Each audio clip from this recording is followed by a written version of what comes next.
Racist woman laughed at the old man selling flags, like history owed her the punchline. But when the door of the black SUV swung open, and Big Shaq stepped out, the ground remembered its silence. No speeches, no stares, just presence, and a flag that never forgot. This wasn't a moment, it was a reckoning wrapped in red, white, and bone-deep memory. And when Big Shaq knelt beside that cart, the town stood up. Before we deep dive into this interesting story, subscribe to our channel, and tell us where are you watching from. Share in the comments below. The Georgia heat had a certain way of hanging in the air, like judgment, dry, silent, and ever-present. It made the sidewalks shimmer in waves, made shirt collars cling to necks, made breaths feel heavier than they should. The town square of this nameless southern place buzzed with life in the shallowest sense. Vendors bustled under striped canopies, kids ran barefoot along the edge of the fountain, and the local band on the courthouse steps tuned their brass instruments with patriotic enthusiasm. The air smelled faintly of kettle corn, sweat, and old brick. Clarence Bishop sat alone, not in shade, not beneath any awning, just on a fold-up stool beside a makeshift cart, draped in red, white, and blue. He had no sign, no microphone, no flashy display, just rows of small, hand-held American flags, sticking out of wooden crates, like tired soldiers. His hands trembled slightly, not from age alone, but from memory. Clarence didn't call out to passers-by. He didn't offer deals. He didn't smile much either. His gaze drifted over the square like a ghost, trying to find someone who remembered his name. People saw him, but didn't. A mother steered her toddler in a wide arc around him. A jogger slowed just enough to glance at the flags, then turned his music up. A group of high schoolers snickered as they walked past, one of them whispering, "Why's he even out here, anyway?" But Clarence remained still, adjusting the flags like each one was fragile glass. He didn't scowl. He didn't break. He just waited. It was the 4th of July, a day wrapped in speeches and barbecue and good intentions. But for Clarence, it wasn't a celebration. It was a ritual. Every year, same corner, same cart, same flags. People never asked why. He never explained. They thought it was about money. It wasn't. Across the street, a sleek black SUV rolled to a smooth stop. It didn't make a sound, except for the mechanical whisper of the engine cooling. The windows were tinted so dark, they looked like obsidian. No one got out. No one looked over. But Clarence did. Just for a moment, his eyes flicked to the SUV and lingered. A breath caught in his throat. Then, without reaction, he went back to fixing the flags. He didn't know if it was him. Not yet. The courthouse tower struck noon. Bells rang out across the square, crisp and hollow. The noise made some folks flinch. Clarence didn't move. A breeze picked up, tugging gently at the flags. They fluttered weakly, like they were too tired to stand tall. A boy, maybe 9 years old, wandered close and reached for one. Clarence didn't stop him. The boy's mother called him back before he could grab one, scolding him not for touching but for bothering that man. Clarence's hands settled again in his lap. The boy looked back once. Clarence nodded, just once, like a promise only the child could see. At the far end of the square, a group of men stood outside a diner, leaning against the bricks, sipping iced tea from plastic cups. One of them, a red-faced man in a U.S. Marine's cap, laughed a little too loud and jabbed a finger toward Clarence's booth. "Ain't that ironic?" he said. "Ain't even got a shirt on his back, but out here selling patriotism." No one disagreed. No one laughed either. But no one told him to stop. Clarence didn't react, not visibly. His hand moved toward one of the flags, smoothing its edge like muscle memory. His eyes scanned the horizon again, slow, deliberate, like a man waiting for a clock no one else could see. The black SUV's engine started again, then stopped. Something was waiting to happen. A woman in heels and a red sundress strolled past, her phone pressed to her ear. She took a long look at Clarence, one of those looks meant to sting without saying anything. A flick of the eye, a curl of the lip, a head tilt that said everything her mouth didn't. She crossed to the other side of the plaza without missing a word of her conversation. Clarence's lips tightened, not in anger, in practice. He'd been doing this too long to give them the satisfaction of a visible response. He was used to being part of the scenery, background noise in someone else's celebration. But that didn't mean he was invisible. He never had been. They just didn't know what they were looking at. A woman pushing a stroller paused in front of the cart. She looked down at the flags, then up at Clarence. He waited. She pulled out a crumpled $5 bill and laid it gently on the crate, taking a flag and offering a soft smile. "Thank you," she said. Clarence nodded. "Happy 4th," he replied, and for the first time that morning his voice cracked through the air. As she walked away, her child waved the tiny flag like a wand, delighted by its motion. Clarence watched them go until they disappeared into the crowd. He leaned back slightly on his stool. The sun beat harder now. The courthouse bricks seemed to bleed heat. Clarence reached into his pocket, pulling out a small cloth to wipe his forehead. Then his fingers found something else. A photo, folded, old, faded at the corners. He didn't open it. He never did in public. But just touching it seemed to pull his spine straighter. From across the square, a man with a camera hung back by the newsstand. He wasn't part of any outlet, just filming the day. When his lens drifted toward Clarence, he paused, zoomed, then held. Something in the old man's posture didn't match the rest of the town's lazy comfort. And then the SUV door unlocked. With a soft click, loud enough to be noticed only by those paying attention. Clarence glanced up again. Still no movement. People moved around him in waves. Families, couples, tourists, locals. They orbited his corner like he was an obstacle to dodge. The flags fluttered, then settled. A quiet settled over the square, not silence, but a kind of stillness, like the town was holding its breath. The sun glared off the SUV's hood. The courthouse bell tower loomed behind Clarence, its shadow stretching over the steps like a sundial of things left unsaid. There was something heavy in the air now. Not heat, not humidity, history. Clarence's hand trembled slightly. Again, this time not from age. He placed one flag at the front of the crate, perfectly centered. It stood straighter than the rest, like it meant something more. The SUV door stayed shut. The town stayed restless, and Clarence waited. Not for sales, not for sympathy, but for something deeper. Something long over. Whatever was coming, he wasn't afraid. He was ready. The breeze shifted just enough to make the flags on Clarence's cart rattle gently like bones brushing together. Midday light gleamed off the courthouse's marble columns, and the plaza had grown more crowded, though no less detached. Music began wafting in from the bandstand, a slow, swelling rendition of America the Beautiful, that echoed across the square with the kind of hollow pride that tried to cover something rotten underneath. Clarence barely noticed. His eyes remained trained on the little boy who had returned, flag in hand, this time with his mother watching from a few feet away. The boy waved the flag at Clarence. "Happy 4th," he shouted. Clarence smiled, but only slightly. "You too, son." And that's when the click of heels pierced the moment, like a needle through silk. She came in like theater, dressed for the occasion, if the occasion was a magazine cover photo shoot. No one asked for. Crimson heels, white tailored pants, and a navy blouse with gold buttons that strained slightly at her collarbone. Her sunglasses were oversized, and her blonde hair was wound into a shellacked bun that didn't move when she walked. But what people noticed, what always stood out, were the pearls, the earrings, the necklace. They glinted like accusations. In the sunlight, Evelyn Caraway didn't just walk. She moved like she owned the sidewalk, the fountain and the courthouse in the background. She'd grown up here, and more importantly, her last name was on more than a few plaques across town. She had never run for office, but people called her Madame Evelyn, with a mixture of sarcasm and unease, as if half the town believed she could replace the mayor just by blinking. She slowed her pace as she approached Clarence's booth. Not because she was tired. Evelyn was never tired in public, but because she saw something she didn't like. Not the man, specifically, but what he represented. Uninvited reality. "Selling flags today, Clarence?" Her voice was rich and cold, the way velvet might sound if it were frozen. Clarence didn't answer at first. He just nodded once. He'd known Evelyn when they were both young, before the pearls, before the power, when her father still ran the town through backroom deals and a loud voice that carried into other people's land. She hadn't changed much, just got better at hiding her teeth behind smiles. "Seems strange, doesn't it?" she continued, loud enough for those nearby to turn their heads without wanting to. "You, sitting here on this of all days, selling flags like you belong in a Norman Rockwell painting."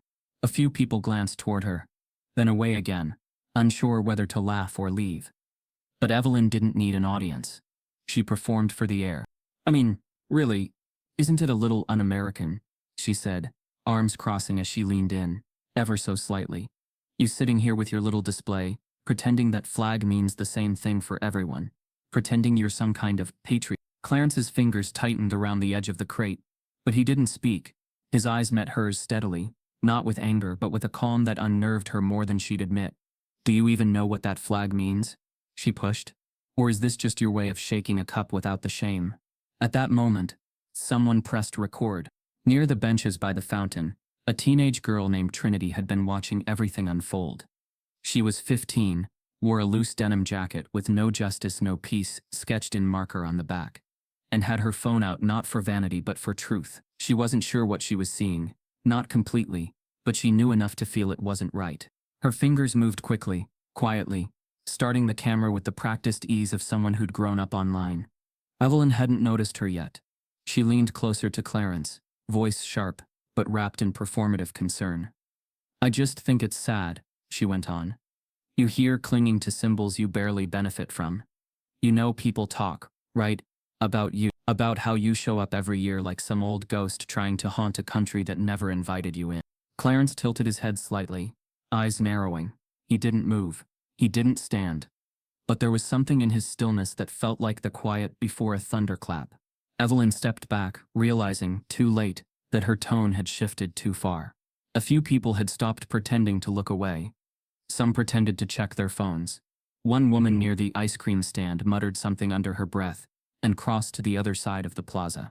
Across the street, the black SUV remained parked. Its presence loomed silently, still, unread. Trinity stopped recording, but didn't put her phone away. Her face was flushed, not with embarrassment, but with adrenaline. She hadn't expected to see racism bloom in broad daylight. Not here, not in her town, not like this. She sent the clip to 3 friends and added one line. Tell me I'm not crazy. Back at the cart, Evelyn finally seemed to notice she was no longer controlling the narrative. She straightened up, brushing imaginary lint from her blouse. Maybe think about what you're selling, she said coolly. Some of us earned our place under that flag. Some of us didn't just show up and expect it to protect us. Clarence's voice broke through at last. Quiet, but undeniable. I served in Nam. Lost friends under that flag. Buried 2 of them myself. The square held its breath. Evelyn's mouth twitched. She hadn't expected that. Not the facts. Not the calm. Certainly not the restraint. She opened her mouth to say something, then closed it, then spun on her heel and walked off. Her heels struck the pavement like gavel blows. The moment didn't vanish when she left. It echoed, lingering in the eyes of those who'd watched, but done nothing. Clarence went back to adjusting the flags like he always did, but his face had changed. It was tired in a way the sun couldn't cause. Not defeated, just stretched thin by history. Trinity stayed near the fountain, fingers trembling slightly now. She didn't know what her video would become, just that it needed to exist. Across the plaza, a pair of tourists whispered to each other, then bought 2 flags and placed a $10 bill on the crate, without a word. Clarence gave them both the same tired smile. Still the SUV didn't move. Didn't rumble. Didn't give a sign. But something had shifted. The air felt tighter, like the town was trying to hold its shape under scrutiny. And far above the courthouse, a flock of birds scattered suddenly, as if startled by something that hadn't happened yet. The sun clung high in the sky, casting stark shadows across the courthouse steps, long and deliberate, like nature's way of underlining certain people and moments. The plaza still buzzed with the aftertaste of Evelyn Caraway's confrontation. Conversations had dulled into awkward murmurs. Parents checked their watches more frequently. Vendors made their greetings tighter, their smiles more performative. Clarence hadn't moved much. He had quietly resumed arranging the flags, the way someone might arrange prayer candles after a storm. Hands slow, intentional, dignified. The corners of his mouth were pressed into a hard, dry line, not of anger but of long, familiar endurance. Trinity sat farther back now, under the wide cast-iron shadow of the war monument. Her phone buzzed twice in her pocket. The video was spreading, already reshared, already pulling in comments, some supportive, others cruel, most stunned. The tension she had recorded was still hanging in the air, invisible but clinging to every passerby's skin. Then the click came, soft, precise. The passenger door of the black SUV eased open, not with drama, but with purpose. The square seemed to notice in waves. First, the mother with the stroller paused mid-step. Then a teenager with a corndog stopped chewing. Then the ice cream vendor, near the courthouse, lowered his scoop slowly, letting a cherry-streaked swirl melt into a metal tub. A collective hush crept across the plaza, not orchestrated, just instinctive, like nature recognizing a shift in pressure before the thunder breaks. And out stepped Big Shaq. Not Shaquille O'Neal, the sports legend. Not the pop culture icon. What emerged from the SUV was something quieter, heavier, not in weight, but in gravity. He wore no suit, no fan gear, just a black short-sleeve button-up, creased jeans, and quiet broken-in shoes. His build was unmistakable, but it was his eyes that held people in place. Eyes that had seen both spotlight and shadow, and didn't seem impressed by either. He didn't speak. He didn't wave. He just stood beside the SUV for a second, taking in the scene with slow, measured breaths. His gaze touched each part of the square, the flag cart, the benches, the fountain, the courthouse, and then with the kind of movement that felt carved from stone, he began to walk. People parted without being told to. Conversation stopped mid-sentence. A toddler dropped a snow cone without realizing it. Even the band on the far end of the square fell out of sync for a moment, their tempo stuttering. Evelyn Caraway, halfway up the courthouse steps, and still clinging to her composure like a handkerchief in wind, turned just in time to see him pass by. Her voice rang out, falsely casual, trying to reclaim power that had already slipped through her fingers. "Isn't that the basketball guy?" she called, forcing a smile like a weapon. Shaq didn't answer. He didn't even glance in her direction. His steps continued, heavy but steady, toward Clarence's cart. The silence deepened. Clarence stood as Shaq approached. Slowly, carefully, like standing meant something beyond just posture. Their eyes met with a weight few could understand. They didn't hug. They didn't clasp hands. They didn't need to. Clarence gave a subtle nod. Shaq returned it. That was all. "You came back," Clarence said, voice quiet but not frail. Shaq's voice was low, layered with the strength of someone who carried more than stories. "Didn't want to, but I had to." The crowd, though still watching, respected the space, either out of reverence or uncertainty. The air had changed. It wasn't about celebrity now. It was about reckoning, recognition, remembering. Shaq leaned slightly and adjusted one of the flags on Clarence's crate. Not a performance, just instinct. He turned it so its stripes caught the wind better. Clarence nodded once more. "You still selling promises?"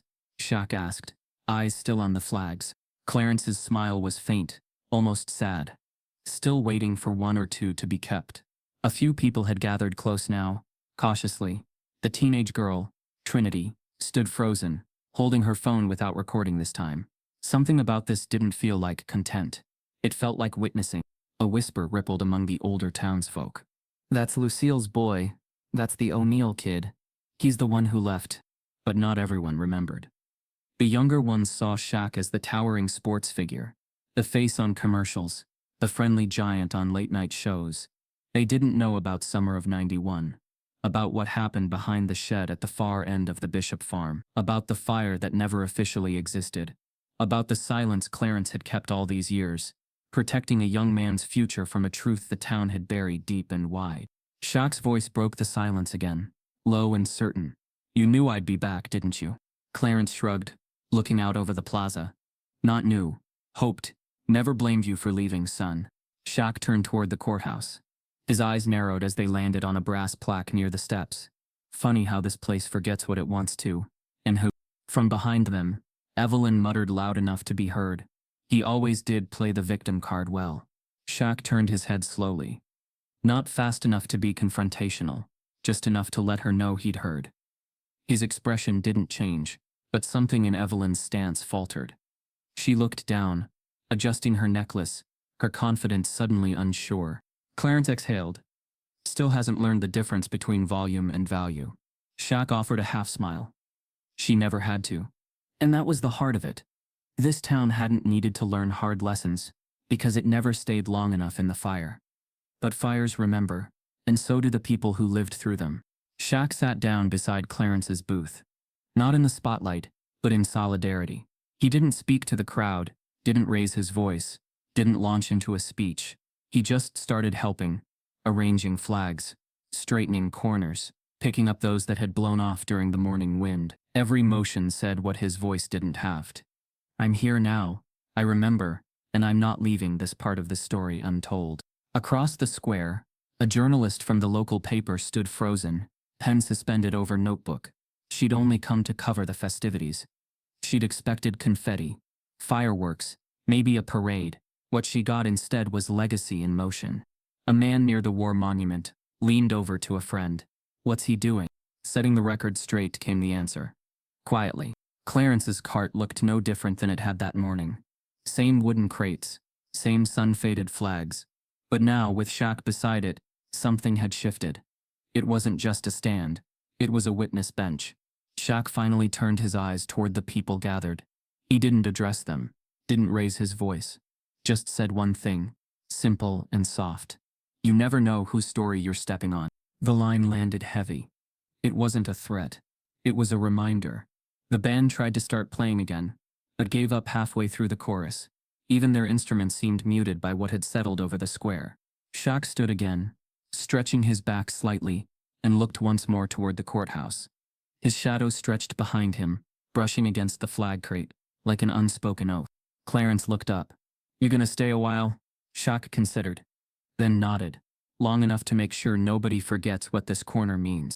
And with that, he sat again, not as a celebrity, not even as a hometown boy returned, but as a man who understood the power of presence, the weight of memory, the kind of shadow that doesn't darken, just defines.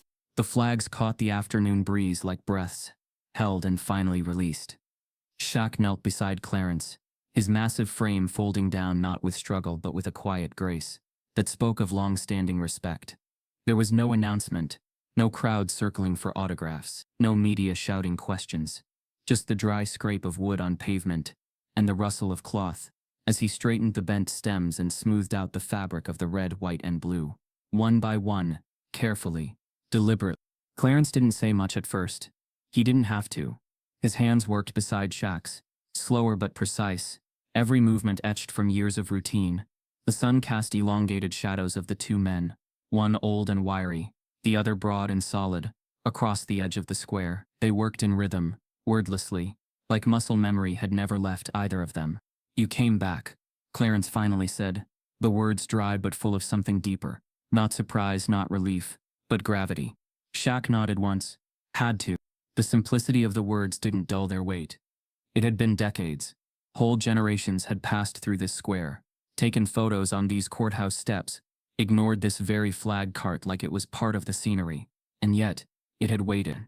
And Clarence had waited too, knowing one day the boy he once guided would return, not for glory but for reckoning. They kept working. A gust of wind knocked a flag loose. Shaq caught it mid-air, effortlessly, like he'd been doing this for years. He didn't hand it back right away. He stared at it, then at Clarence, his brow furrowed, but not with anger, with memory. You remember the one you gave me? Shaq asked. Clarence chuckled, low and almost hoarse. Course I do. Told you it wasn't a souvenir. You called it a promise token. I did. And you made a promise. Shaq rolled the flag slowly between his fingers. Yeah, I did. There was a long pause before either of them spoke again. In that silence, the square kept moving. Kids played near the fountain. Trinity sat perched on a bench, phone in hand, but recording nothing. Evelyn, from her corner near the courthouse steps, watched with narrowed eyes, arms folded so tightly they could have snapped the pearls at her throat. She hadn't moved since Shaq arrived. The weight of his presence hadn't faded. If anything, it was growing, taking root in places she couldn't control. Back at the flag cart, Clarence shifted slightly and pulled out an older crate tucked behind the stand. The wood was cracked in places, the slats darkened by years of sun and weather. Inside was a folded cloth, worn but carefully preserved. He handed it to Shaq. I kept this, he said. Thought one day you might want to remember how far you came. Shaq opened the cloth and stared. It was a flag, but not a standard one. Smaller, hand-stitched. The stars were slightly misaligned, the colors faded, but it was unmistakably American. On one corner, faint black stitching read, "Hold the line." He ran a thumb across it. I was 17 when you gave me this, Shaq murmured.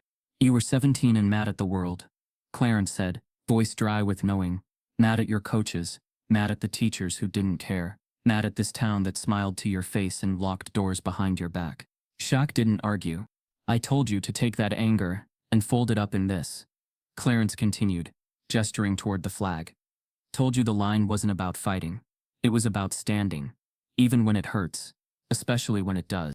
Shaq looked away, eyes tracing the edge of the square, as if trying to reconcile that teenager's rage with the man he'd become. His voice lowered. I left because I was afraid I'd burn it all down. Clarence nodded, not with judgment, but understanding. Shaq's jaw tightened. The night we saw what happened behind the shed, to Ray, nobody believed us. They told us to let it go, pretend it didn't happen. I couldn't do that. But I also knew if I fought back, the story would never be about him. It'd be about me. And that, Clarence said, is what they counted on. The silence stretched long again. Evelyn adjusted her posture near the courthouse, shifting as if the heat was suddenly too much. Her gaze kept drifting toward the two men, but couldn't hold still.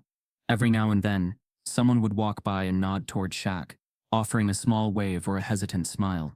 He acknowledged none of them, not out of rudeness, but because this wasn't about them. Back at the crate, Shaq carefully refolded the stitched flag and placed it back in the box. His voice was heavier now. You stayed. I did, Clarence replied. Stayed and watched every 4th of July pass, while people pretended nothing happened. Watched them forget Ray's name. Watched them walk by like I was just another old man. But I wasn't waiting for them to remember. I was waiting for you to. Shaq closed the lid. I used to dream about this square, he said. Used to dream I came back and told the truth out loud. Told everyone what really happened that summer. But in the dream, I was always too late. Always after something terrible. Clarence's hand touched his shoulder gently. Then maybe you're right on time. The sound of the fountain gurgling in the distance seemed louder in the lull, masking the murmurs from the crowd that was slowly regathering. Word had spread. Shaq was here, and he wasn't just passing through. He was doing something. Something that felt bigger than nostalgia or charity. Across the way, Trinity finally raised her phone again. But this time she didn't point it toward the men. She turned it on herself. This isn't about going viral, she said quietly into the mic. This is about listening. She hit record. As the sun dipped slightly westward, casting a golden hue across the plaza, Shaq stood slowly. His knees popped slightly, and he exhaled with the sound of age meeting purpose. He looked down at Clarence. I still owe you, he said. Clarence shook his head. You owe this town the truth. That's all. Shaq turned to face the square. His voice didn't rise. It didn't need to. You see a man selling flags, and assume he's desperate, he said aloud. Not shouting, just speaking to whoever dared to listen. But you don't ask why he's here. You don't ask what those flags mean to him. You don't ask who he buried, or what he saw, or what he gave to this country, and never got back. People stopped moving. Conversations fell away again. You don't ask who taught a young, angry kid how to believe in something bigger than rage. You don't ask why that same kid left without saying goodbye, or why he's back now, not to be seen, but to see. There was a pause. A few heads turned. A couple phones went up, but most people just stood still, pulled in by something they hadn't expected, something that felt both old and urgent. Clarence stood now too, quietly beside Shaq. I've carried this weight for a long time, Shaq continued, and now I'm sharing it. Because this cart, these flags, they're not decorations, they're reminders of sacrifice, of silence, of stories we buried because they made us uncomfortable. He turned slightly toward Evelyn, whose face was a mask of forced neutrality. You never know whose story you're stepping on, he said, voice soft but unmistakable. And some stories, they rise back up. And then he knelt again, not for show, not for protest, but for purpose. He picked up the stitched flag and laid it on the top of the cart, a new centerpiece, a quiet statement.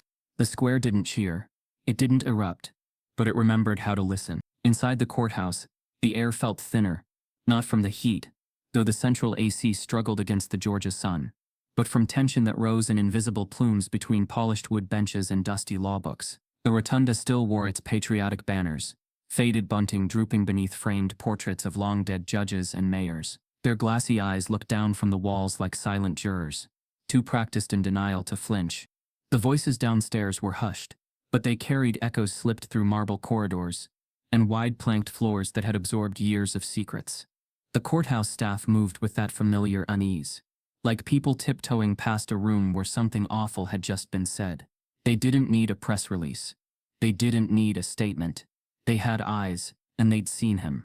Big Shaq. Word had spread before he ever stepped foot on courthouse grounds.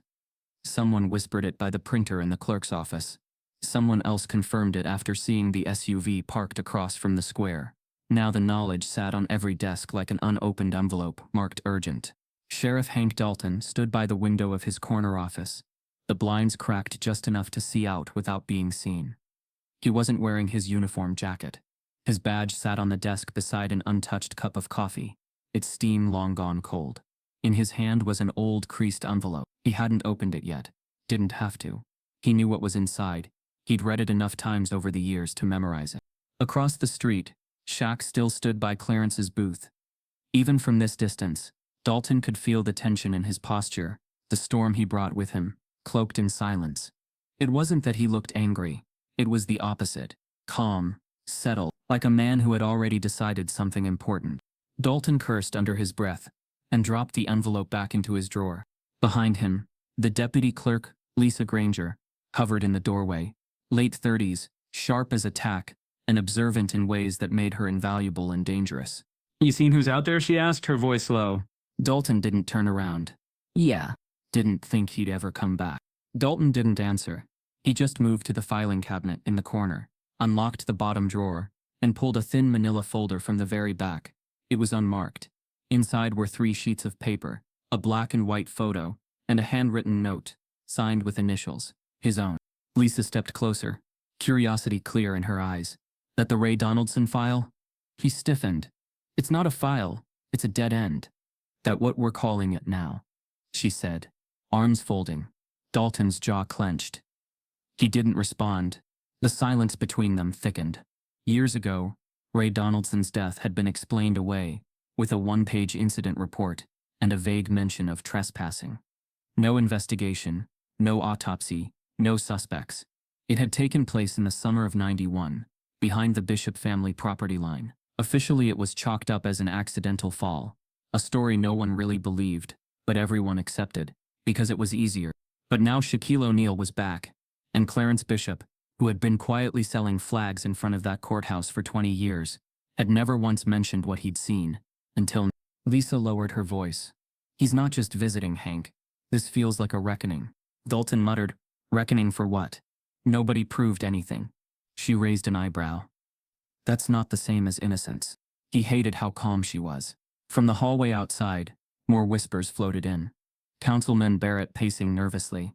City Manager Ruth Adams trying to reach the mayor, who was vacationing in Hilton Head, and completely unreachable. A staff assistant mentioned something about a video going viral. Dalton's head snapped up. What video? Lisa picked up her phone, pulled up the clip. She hit play and held it out. It was shaky footage taken by Trinity, the teenager in the square. Evelyn Caraway, in full pearls and venom, was berating Clarence in broad daylight. Then Shaq appeared. The air changed. Even through the screen, Dalton could feel it. When the video ended, Lisa spoke. That video's got 60,000 views in 3 hours. National accounts are picking it up. Hashtags already trending. Dalton sat down hard in his leather chair, the springs creaking under the weight of consequence. You think he's here to dig all this back up, he asked. Lisa didn't flinch. He doesn't have to dig. The ground never settled. Dalton sighed and rubbed his face. The lines were deeper now. 30 years ago, he'd been a young deputy under Sheriff Mallory, just a grunt doing what he was told. It had been Mallory who ordered the file shut. Mallory who lost the witness statement. Mallory who said they were protecting the town's future from one stupid night that shouldn't define anybody. But Dalton didn't burn the papers like he was told. He kept them, not out of righteousness, out of fear. He'd seen Clarence's face that night. He'd seen young Shaquille's fists clenched, so tight they turned white. He'd heard the scream that still echoed in quiet moments. Now the past was back, and it had grown bigger than the town. Dalton looked up at Lisa. If this blows up, it's not just on me. Lisa nodded. I know, but that doesn't mean you don't carry it. He wanted to yell, wanted to accuse her of being too young to understand. But she was right, and they both knew it. Downstairs, The courtroom doors swung open. A few reporters, drawn in by the online chatter, had begun sniffing around, small-town journalists at first, but they were already on their phones, trying to confirm sources, trying to dig deeper. Trinity's clip was more than a confrontation. It was a door swinging open. And on the other side were things this town had buried for decades. Dalton reached for the manila folder again and opened it. The black and white photo showed 3 boys standing near the Bishop farm fence. Shaquille, Ray, and a third kid, white, smirking, later identified as Luke Carraway, Evelyn's younger brother, dead in a car crash 5 years later. The rumors about that night had always centered around the 3 of them. Something had gone wrong. Something ugly. Clarence had seen it all. But he never told anyone. Never pushed. Never accused. He just stayed. Until now. Dalton's eyes scanned the report. His own handwriting looked younger, sloppier, apologetic. Ray Donaldson found deceased behind tool shed. Blunt force trauma to the back of head. No eyewitnesses. No sign of forced entry. Case closed at 10:04 p.m. by order of Sheriff Mallory. Case closed. But it hadn't closed. Not really. Not for Clarence. Not for Shaq. Not for Ray's mother, who had moved away 2 months later and never spoke to anyone in town again. Not for the people who knew something bad had happened and swallowed the knowledge like poison. Dalton looked up at Lisa. What would you do? She didn't hesitate. Call a press conference. Open the file. Tell the truth before someone else tells it louder. He exhaled long and slow. And ruin everything we built? She met his gaze without blinking. Or save what's left of it. Outside the courthouse window, Shaq was still there. Standing, watching, listening. And somewhere in the plaza, Clarence adjusted the flag in the center of his crate, one with faded stitching that read, "Hold the line." Dalton closed the file and stood. The past wasn't just whispering anymore. It was knocking. It took less than 6 minutes for Trinity's video to start burning through the algorithms. She hadn't meant for it to go viral. Not really. She just knew what she saw wasn't right. Her hands had moved almost instinctively when Evelyn Carraway's voice turned venomous in the plaza. And when Shaq the Shaquille O'Neal stepped into the frame like gravity itself had shifted, her instincts told her, capture this. Not for clout, for clarity. By the time she'd walked home, her phone was already vibrating non-stop. Comments, reposts, mentions. She tried to mute it, tried to stay in the moment, but the moment had already grown bigger than her. It wasn't just a video now. It was a mirror being held up to the town, to the country. The clip was only 43 seconds long. Evelyn's voice, sharp and smug, accusing Clarence of pretending to be a patriot. The harsh phrase, "Do you even know what that flag means?" followed by the sound of flags rattling in the breeze. Then, as if summoned by fate, Shaq's presence entering frame, silent, unbothered, unmistakable. The camera didn't catch his face fully at first, just the towering figure kneeling beside Clarence, adjusting the flags, ignoring the insult, and Clarence's quiet words, "You came back." Simple. Raw. Honest. By morning, the video had cleared 2.4 million views. It had been reposted by civil rights pages, sports pages, news channels, and even a few celebrities who captioned it with phrases like, "This is what dignity looks like," or "Sometimes silence says everything." But with virality came volatility. There were voices praising Shaq as a symbol of peaceful resistance, and others accusing him of performing morality. Some twisted the video into a political narrative, editing over it with voiceovers, framing Clarence as a welfare case, Evelyn as a misunderstood patriot. One commentator even labeled Shaq a stunt magnet who was addicted to optics. That line came from the mayor. Mayor Gregory Holt had been the kind of politician who made a living pretending not to see problems unless they came with a voter block attached. His morning briefing had been derailed by a red-faced intern holding a tablet and whispering, "Sir, you need to see this." Within 5 minutes he was on the phone with city manager Ruth Adams, pacing his sunlit office with visible panic. "We've got trucks on the way to set up for the fireworks show," he barked, "and now this town is trending as the next Selma." "Mayor, it's just a video." "It's not just a video," he snapped. "It's Shaquille O'Neal kneeling next to a flag vendor while Evelyn gets caught playing Dixie Karen. This is a PR bomb with a lit fuse, Ruth." He opened his laptop and watched the video again. The simplicity of it made it worse. No fancy editing, no narrative spinning, just raw footage of 2 men who'd earned silence standing still. while a woman in pearls unraveled herself in public. By noon, news vans were inching their way into the plaza. Reporters hovered near Clarence's booth, trying to ask questions without looking like they were swarming. Some had the decency to keep their distance. Others did. Shaq hadn't left. He hadn't tweeted. He hadn't posted a single word. But his silence had created more noise than anyone in town could have prepared for. Inside the small diner at the edge of Main Street, Evelyn sat in a booth with her lawyer, a pressed suit man from Atlanta, who looked like he'd rather be anywhere else. The diner owner, Paulie, had placed a closed for maintenance sign on the door, but locals saw right through it. Evelyn's voice carried, even when she whispered, "This is ridiculous. That video was edited. I didn't say anything racist. It's all tone." The lawyer nodded, without agreeing. "Optics are hard to scrub in the court of public opinion. I was defending American values. I didn't threaten anyone. That man's been selling flags for years. No one cared until he showed up." The lawyer sipped his coffee, glanced at his tablet. "You're being asked to step down from the community board." Evelyn went still. "They can't do that. They're not asking." Her eyes narrowed. "This is political theater. This is them trying to punish me because I spoke uncomfortable truths." "Uncomfortable truths," he repeated, gently. "Evelyn, you told a veteran who served in Vietnam that he wasn't American enough." She bristled. "How was I supposed to know he served? Maybe you didn't need to know to treat him like a human being." She stood up fast, knocking her water glass onto the table. "I'm not apologizing for being proud of my country. No one's asking you to," the lawyer said calmly. "They're asking why your pride sounds like contempt." Meanwhile, Trinity had gone viral herself. Her Instagram, once a quiet mix of sketches and cat photos, had blown up with comments, support, and inevitably hate. She kept her account private for safety, but not before she posted a follow-up. "I didn't mean for this to go big. I just saw something wrong and wanted people to see it. Clarence didn't ask for attention. Shaq didn't ask for praise. They were just standing up quietly. Maybe it's time we listen to the quiet." The post got over 120,000 likes in 24 hours. At the plaza, the mood had shifted. Clarence kept working, still not speaking much, though his eyes held a sharper light. The flag card had become more than a booth. It had become a symbol. People stopped now, bought flags, asked questions. A few even cried. A local artist painted a quick portrait of Clarence and Shaq beneath the courthouse shadow, and posted it to social media. Within hours, it became the image of the movement. And still, Shaq didn't speak.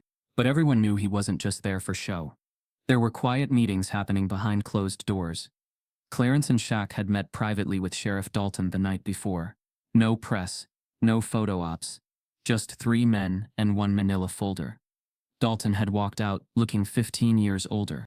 That folder, the one marked Ray Donaldson, summer 1991, was no longer buried. It was a matter of time before someone leaked it.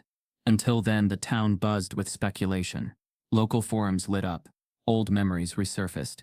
Names long unspoken returned to public discourse. People who'd lived in silence began to speak up. Not for Shaq, not even for Clarence, but for the truth that had been waiting all these years. Mayor Holt went on record that afternoon, standing stiffly in front of the courthouse. "We appreciate the community's concern. Mr. O'Neill's presence here is noted, but I'd caution against letting social media dictate the narrative. We are committed to a peaceful, celebratory 4th of July." When pressed for comment on the original incident, Holt deflected. When asked about Evelyn's behavior, he paused too long before saying, "Evelyn Caraway has served this town for years. One incident, taken out of context, should not overshadow that." By the time he stepped down from the podium, 3 national news outlets had already posted think pieces titled "When Patriotism Turns to Prejudice." And yet, through it all, Clarence remained quiet. Even with all eyes on him, he refused to step forward as a spokesman, a hero, or a victim. He just kept showing up each morning, laying out the flags, fixing the lines, and nodding at those who now saw him for the first time. The people who used to look past him now paused, unsure of what to say. Shaq remained close by. He didn't block cameras. He didn't correct headlines. But when Clarence asked him one night if he regretted coming back, he shook his head slowly. "No," he said. "It's not about coming back. It's about finishing what started." Because that's what it was, under all the noise. Not a celebrity story, not a viral trend, not even a protest. It was a return, a reckoning. And the truth, long ignored, long denied, was finally speaking. The old archives room in the basement of the town's historical society smelled like mildew and varnished wood, like secrets pressed between book spines. Dust floated lazily in the shafts of sunlight cutting through narrow stained glass windows. Most of the drawers hadn't been opened in years, but one in particular had started attracting attention.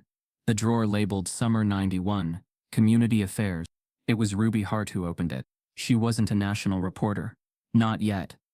At 28, Ruby had returned to her hometown after journalism school in D.C., only to find herself stuck writing blurbs about bake sales and retirement anniversaries.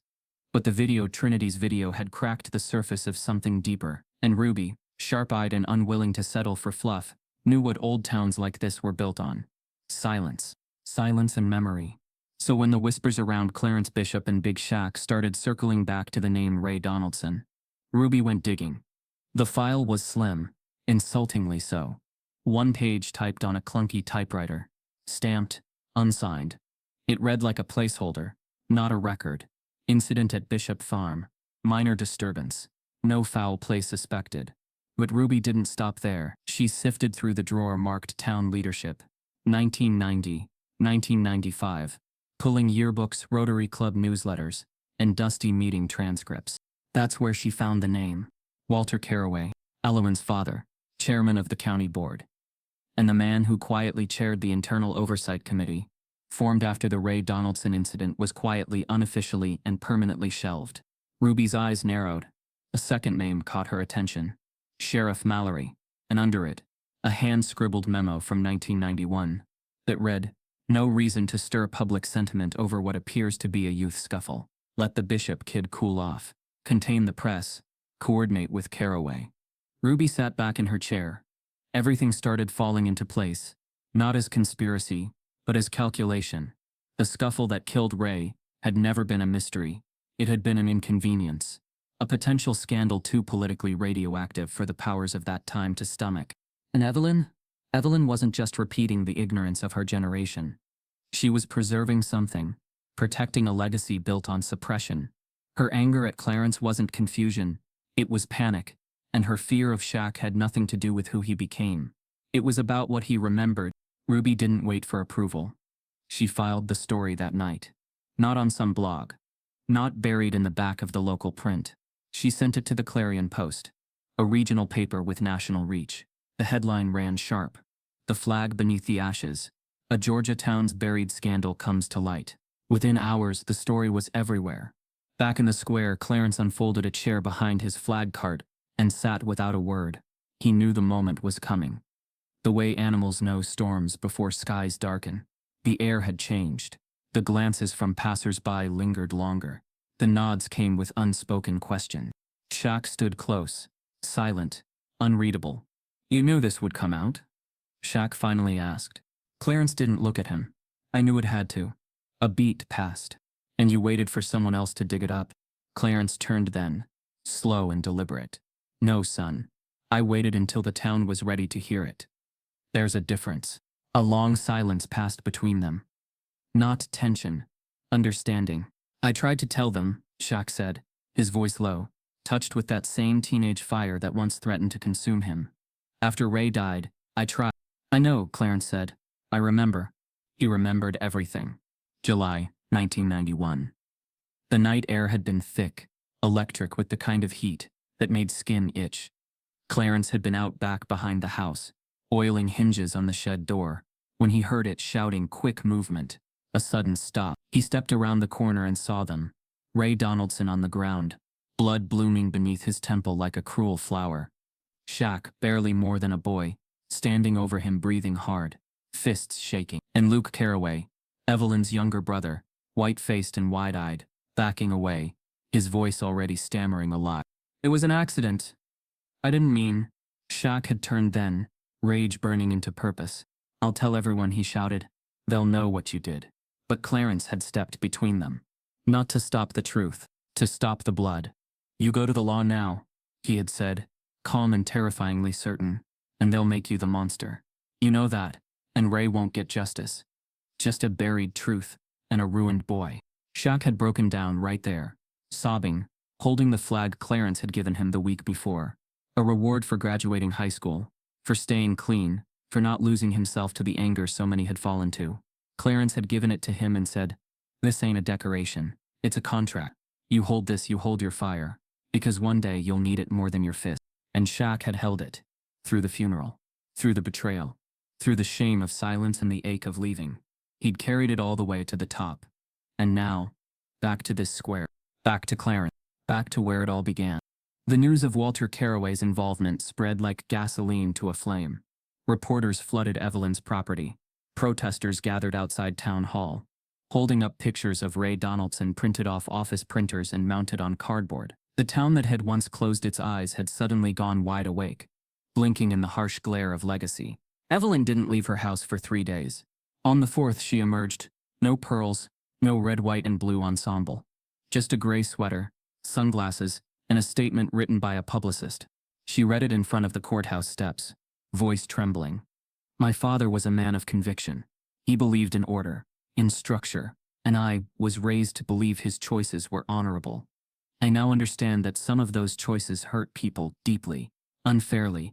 I cannot speak for his actions. But I can say this, I was wrong." It was a clean apology, if too late. But Clarence didn't flinch when he heard it. He didn't clap. He didn't nod. He didn't speak. Shaq said only, "Words are easy. Memory is harder." That night, Clarence sat by the fountain, the same place he'd watched Shaq pace 30 years earlier, debating whether to fight back or walk away. He was older now, slower, but no less alert. Trinity approached him, phone in her pocket, no camera this time. "You ever get tired of waiting?" she asked. Clarence looked up at her, eyes sharp but kind. "I'm not waiting," he said. She frowned. "But you said you were, that day when the flags blew over." He smiled faintly. "I was watching, whole time, watching to see if this town would ever stop looking through people like their furniture, watching to see if someone'd come back to finish the story." She sat beside him, legs dangling over the stone edge. "You think they'll listen now?" Clarence didn't answer. He didn't need to, because the truth wasn't just being heard now. It was being remembered. Liberty Square had never held a crowd like this. It wasn't the size. No more than 200 people had gathered by the old courthouse steps, folding chairs pulled from garages and trunks, lawn blankets spread across the grass like makeshift carpets of intention. It wasn't the noise either. There wasn't any chanting, no drums or bullhorn. It was the stillness that made the difference, the hush of people choosing to listen. Shaq stood near the center of the open circle, not above anyone, not on a platform, just present, sleeves rolled, hands clasped in front of him, as if holding more than thoughts. Around him people shifted, murmured, coughed lightly. Not discomfort, but anticipation. This wasn't a protest. This wasn't a performance. It was something far rarer. It was a story circle. Not everyone understood it at first. "You just want folks to talk?" one man had asked earlier that morning, squinting beneath his cap as Shaq and Clarence set up the space. Shaq had nodded. "Not speeches. Stories. The kind that get stuck in your throat until someone else says it first." It started simple. Folding chairs filled with familiar faces, mothers with purses on their laps, teenagers pretending not to care, earbuds still in one ear, retired factory workers, former teachers, even the mayor himself, stiff in a navy blazer, standing near the back, uninvited but unable to stay away. The heat pressed down gently, not oppressive, but tense. A single breeze passed through, lifting the corners of picnic flyers still taped to poles nearby. The gathering began without an announcement. Shaq took one step forward and nodded to the crowd. "No mic today," he said, voice steady but loud enough to carry. "We're keeping it close. If you've got something to say it like you mean it.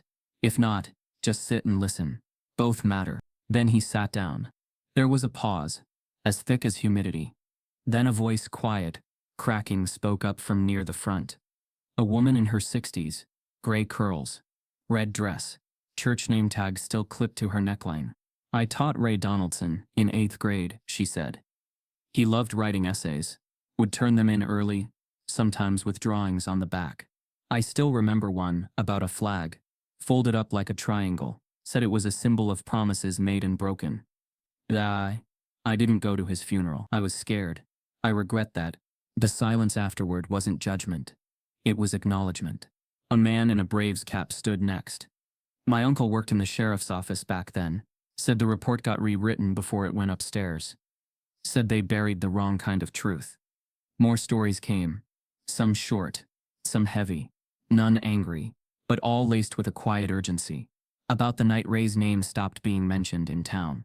About how Clarence kept coming back with those flags every year. About how some folks crossed the street to avoid the weight of his presence. Shaq never interrupted. Clarence sat beside him, eyes on the crowd but saying nothing, until it was time. When the lull came, when no one else moved to stand, Clarence slowly got to his feet. His spine wasn't what it used to be, but it held him high enough to look out over the whole square. He raised one hand, just slightly, to still the wind, and then he spoke. The flag remembers everything. That was all. No elaboration, no explanation. It didn't need one. Those 4 words fell over the square like a bell being struck. Everyone felt it. Somewhere near the back, Sheriff Hank Dalton wiped his brow. The sweat not from heat, but pressure. His uniform clung to him, the collar suddenly too tight. He hadn't said a word all afternoon. Not because he wasn't invited. Shaq had made it clear, no one would be turned away, but because every story felt like a weight hanging from his back. He had wanted to speak. Had planned to, even. But now, with Clarence's words still echoing, he wasn't sure what his voice could possibly add. Near the steps, Evelyn stood alone. She hadn't taken a seat, hadn't spoken, hadn't so much as blinked since the gathering began. Dressed in a muted gray dress, curls noticeably absent, she stood like someone at a painting they couldn't decide if they admired or resented. Shaq looked over at her only once. She looked away. Then it happened. A quiet movement at the edge of the courthouse. A figure hooded, anonymous, unnoticed until too late approached the steps and laid something down. A thick manila envelope, unsealed. Then they disappeared into the crowd before anyone could turn a camera or call out. People noticed. Eyes turned. The envelope sat alone, flat against the warm stone. Sheriff Dalton moved first. Stepped forward, lifted it with both hands. His face hardened as he read the label on the front. He opened it. Pulled out a stapled police report. Older than digital records, typed with a machine, signed at the bottom. And a second page handwritten. A witness statement. Clarence Bishop's name on top. Dalton turned slowly to the crowd, holding the paper with fingers that had once gripped denials tighter than truth. I never saw this copy, he said. Clarence raised an eyebrow. No, you didn't. It was a statement Clarence had written 30 years ago, detailing everything. The boys arguing. Ray trying to walk away. Luke Carraway shoving him, hard. The rock, the fall, the panic. Clarence trying to revive Ray. Shaq kneeling beside him, crying. Clarence stopping him from picking up the rock in retaliation. Everything. Every breath. He had turned the statement in, but it was never filed, buried before it reached daylight. Now it was public, laid bare. Dalton's voice shook. I should have come back for this. I should have found it. Clarence shook his head gently. You should have believed me the first time. The tension was real, but not violent, just heavy. A young man from the high school, maybe a sophomore, stood up near the edge of the circle. He had his phone out, not recording, just holding it like an anchor. I didn't know who Ray Donaldson was until yesterday, he said. I go to school here. His name's not on any plaques, not on any banners. We've got a gym named after Evelyn's dad, but not even a classroom with Ray's name. He looked around. That feels wrong. The crowd didn't answer. It didn't need to. Shaq stood now, slow and steady, and turned toward the courthouse. I'm not here for revenge, he said. I'm not here to make anyone pay. That's not what this gathering is. This is about weight, about history, about what happens when we decide comfort is more important than truth. He paused. Let that settle. For 30 years Clarence came here every 4th of July and sold flags while you all pretended his silence was peace. It wasn't. It was patience. It was trust. And now the story he carried alone is finally being shared. He looked down at the flag cart. These flags aren't symbols of perfection. They're symbols of a fight that never really ends. But if we're gonna carry them, we ought to carry them honestly. The circle went quiet again, but this time it wasn't tense. It was sacred. And as the sun lowered over Liberty Square, a new kind of light filled the space, not loud or blinding, just enough to see clearly. The gathering wasn't about shouting down the past. It was about lifting up the parts that had been left behind. The Monday morning after the gathering, the front page of the Pine Ridge Gazette was impossible to miss. Where there was usually a black and white header about summer softball scores or a council meeting agenda, there now sat a bold, quiet headline stretched across the top in a serif font that hadn't been updated in decades. We were wrong. Underneath, a photograph taken from the gathering at Liberty Square, Clarence standing beside his flag cart, backlit by the courthouse, Shaq a few feet away with his hands in his pockets, both of them looking not at the camera, but at the circle of people sitting in silence, listening. The article beneath it was not written by an editor. It was penned by Ruby Hart. She had turned in the story at 3:47 a.m., after pacing her apartment floor with a racing heart, and a voice recorder still playing back the sounds of Clarence's 4 words. The flag remembers everything. The words kept looping in her mind, like a bell tolling over the town's long sleep. She knew what she was writing wasn't just journalism. It was a reckoning. The article pulled no punches. It named names, including Evelyn's father, Walter Carraway. It laid out the timeline: Ray Donaldson's death, the vanished police report, Clarence's original statement, and the implications of Sheriff Mallory's decisions. It also laid bare the complicity of silence, the neighbors who looked away, the officials who buried leads, and the townspeople who let memory turn into myth just to avoid discomfort. By noon, the issue had sold out. People stopped each other in parking lots, at grocery stores, outside churches and barber shops, holding up the folded paper like it weighed more than news. For the first time in a generation, Pine Ridge was no longer telling itself a polished story. It was reading the truth aloud. Inside City Hall, Evelyn Carraway was asked, formally and unanimously, to step down from her leadership role on the Chamber of Commerce. The vote was conducted in closed session, but word spread fast. She had not returned to the courthouse since the gathering. Her house remained silent, the porch flags gone, the blinds closed. No statement followed. Not a denial, not a defense. And yet, this moment had never been about her punishment. The reckoning wasn't a torch mob. It was subtler, heavier. The town was shifting not in rage, but in recognition. Outside, on the corner of Liberty and Franklin, Clarence's flag booth stood where it always had. But something was different now, something the heat couldn't explain.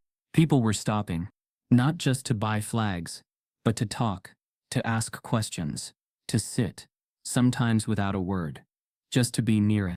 A man who hadn't spoken to Clarence in 10 years walked up and asked if he remembered the fireworks show of '92. Clarence said he did. The man sat down on the bench and said nothing for 15 minutes before quietly saying, "I should have stood up for Ray." A young mother bought 3 flags and asked if her son could ask Clarence a question. The boy stepped forward nervously, clutching a tiny plastic sword, and asked, "Were you friends with the basketball man when he was my age?" Clarence looked down, smiled, and said, "I think I was the first one who ever told him he was worth more than his jump shot." The square for once breathed differently, slower, cleaner. And that afternoon, as the sun dipped westward and the courthouse clock ticked toward 5, Shaq sat alone in the center of the plaza, on a bench facing the flag booth. A few people nodded at him, a few waved, but no one approached. They had learned to respect what he came here for. He wasn't a spectacle. He wasn't a symbol. He was a man carrying a story that had finally been shared. A reporter from Channel 7 News had asked him earlier if he had any final words for the town, now that the truth was out. Shaq didn't speak then. He waited, and now, sitting alone as the breeze picked up across the square, he took out his phone and recorded a single video. No filters, no graphics, no edits. Just his face in the soft afternoon light, and a voice that had carried through courts and cameras and now across this small town where it all began. "I've been asked if this is justice," he said. He looked down for a moment. "I don't think justice is something you serve like a sentence. I don't think it's a hammer, something you bring down to crush. I think justice is a mirror. You hold it up and you look, long enough, deep enough, honest enough, and then you decide who you want to be after." He paused, breathing in the air that no longer carried the same weight. Clarence didn't want revenge. He wanted remembrance. That's what the flag was always about. Not the country we pretend to be. The country we can be, if we stop lying to ourselves. He ended the video without fanfare. No hashtags, no tags, just an upload and a silence. By evening, the flag booth had sold out of every last miniature flag. Not because of the video, but because people finally saw what Clarence had been offering all along. Shaq stayed in town for 2 more days, quiet days. He helped repaint the church sign that had faded, donated new chairs to the library, spoke briefly at the high school auditorium. Not about sports, but about how history doesn't vanish when you stop speaking it. It waits. Buried doesn't mean gone.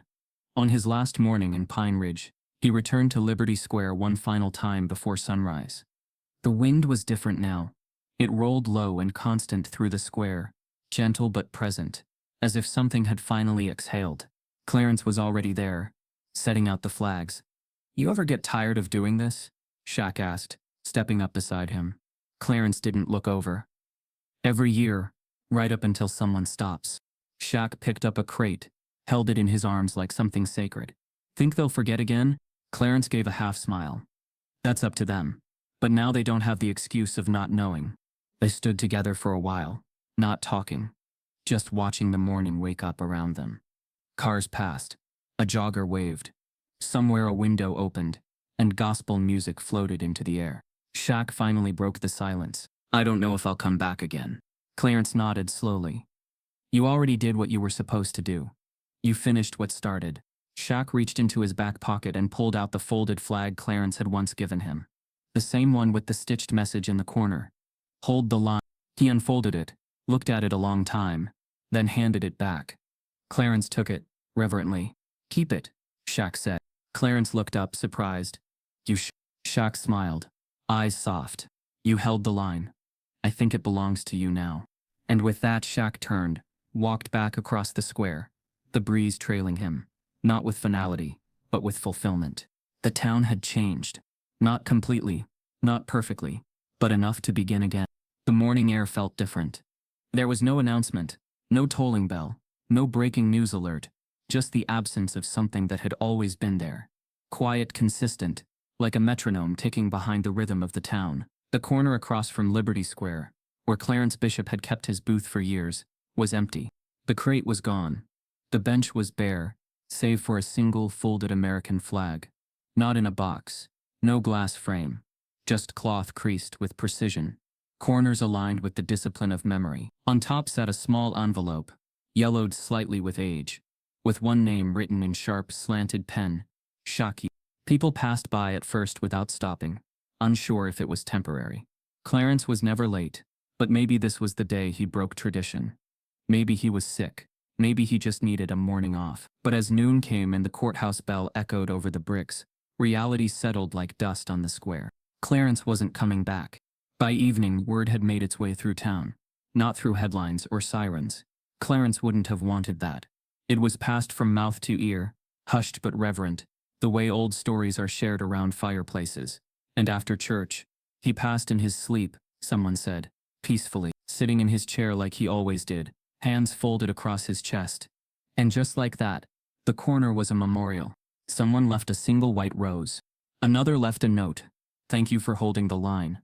By sunset there were candles, photos, drawings made by school children, handwritten letters, flags.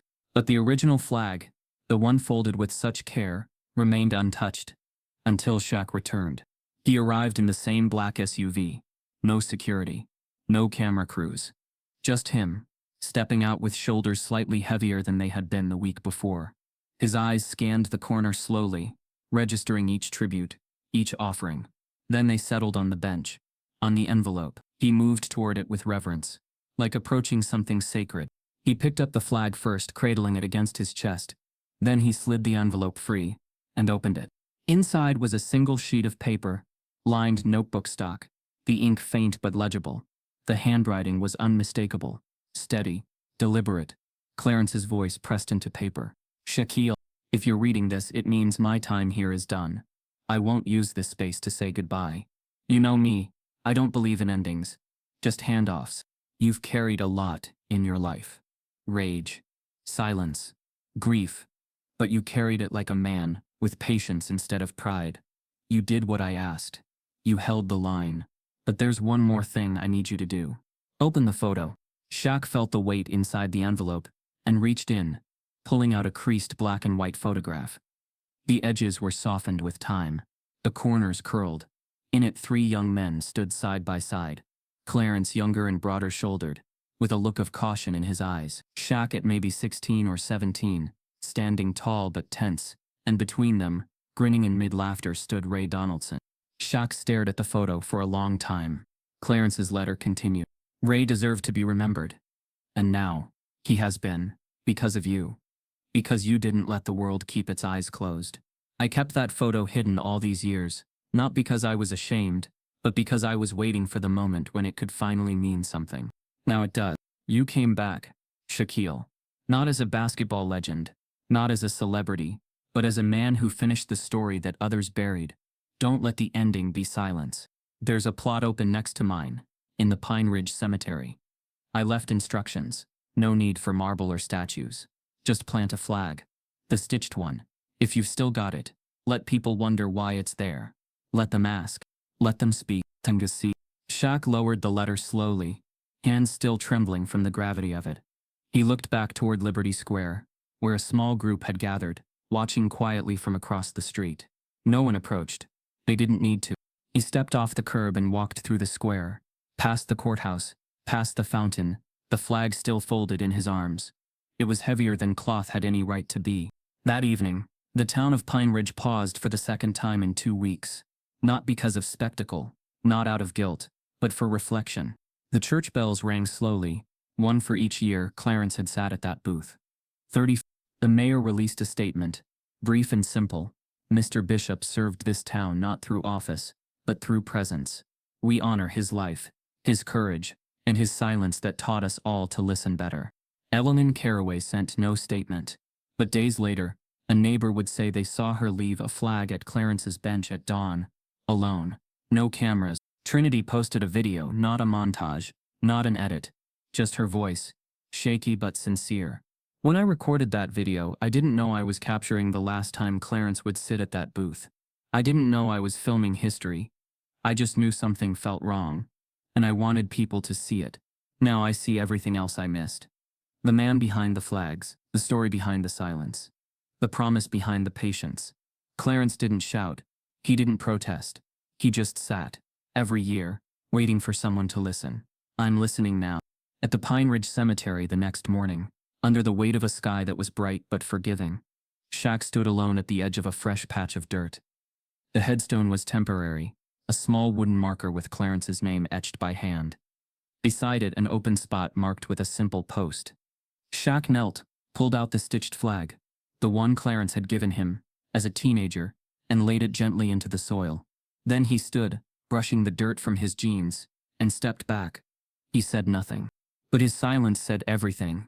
That afternoon, he got back into the SUV. No crowd gathered to see him off. No reporter trailed him. He drove slow through the streets of Pine Ridge, passing storefronts with faded shutters and porch swings creaking in the breeze. People waved. He nodded back. As he passed Liberty Square, he glanced once more at the corner booth, now empty again, but alive with memory. A boy sat nearby, sketching. An older woman arranged small potted plants along the bench's side. Someone had chalked the sidewalk beneath it with a message, "Hold the line." Shaq turned the corner, and for the first time the SUV did not disappear into shadow. It disappeared into sunlight. And the town, once quiet in all the wrong ways, began to speak. If this story stirred something in you, don't just sit with it. Stand with it. Ask whose truth your town forgot. Walk your square. Talk to your elders. Find the missing names. And say them out loud. Because remembrance isn't just what we owe the past. It's the promise we make to the future. And someone's waiting for you to hold the line.